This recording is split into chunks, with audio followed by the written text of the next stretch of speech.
2015-2017 Moto Guzzi Audace and Audace Carbon Guzzi borrowed heavily from the classic American cruiser look, much like it did with the Eldorado in California. The Audace looks solid and heavy, mainly because it is heavy, with a 659-pound wet weight and engine compartment that's full up every which way.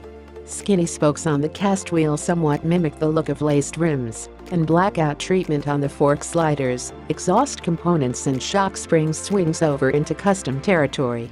The blackout treatment continues into the drivetrain, but polished cooling fin edges keep the mill from disappearing into the black hole beneath the fuel tank.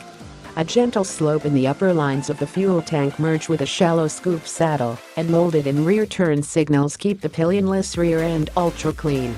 The drag-style handlebar is rather flat, but there's quite a bit of pullback in the risers, so the hand position is rather relaxed and riding position upright, and the foot pegs are in the right place for a comfortable and cruise-tastic riding posture with a little bit of aggressiveness added liberally therein. The carbon version added to the lineup this year drops the boards in favor of regular pegs and drops the heel-toe shifter, while moving the foot position to the rear for a sportier riding posture, and hits the exposed valve covers with a coat of red paint that really sets off the mill and calls attention to the fact that it's a sideways mount V-twin coming at ya. As the ingeniously clever name suggests, the carbon sports carbon fiber sheet metal for a modern look that leaves the warp and fill of the cloth visible, thus becoming part of the overall look. The saddle falls out at 29.1 inches high. While this is low by some standards, it's pretty tall compared to most American cruisers overall. That said, it should still be manageable for most riders, even with the high center of gravity created by the tall cylinder heads and 5.4-gallon fuel tank. A double downtube, double cradle frame pushes the overall length out to 96.25 inches for a little bit of horizontal stretch that keeps the bike from looking chunky instead of merely substantial.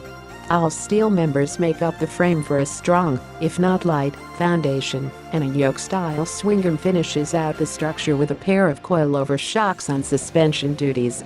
The shocks come with adjustable spring preload, but the massive 46mm front forks run with fixed preload and damping values, and nothing in the way of adjustability. Nothing out of the ordinary there, but as adjustable forks become cheaper and more common, I look forward to seeing more in the way of ride control making its way into the cruiser segment. Brembo binders slow this rig with a 4-pot, a post-piston caliper to pinch the dual 320mm discs on the front wheel, and a twin-pot caliper biting a 282mm disc in back. ABS comes standard, but is non-switchable, so you've got it, whether you want it or not. The beating heart isn't exactly an exercise in subtlety, with a transverse arrangement that lets the 90-degree V stick at both sides.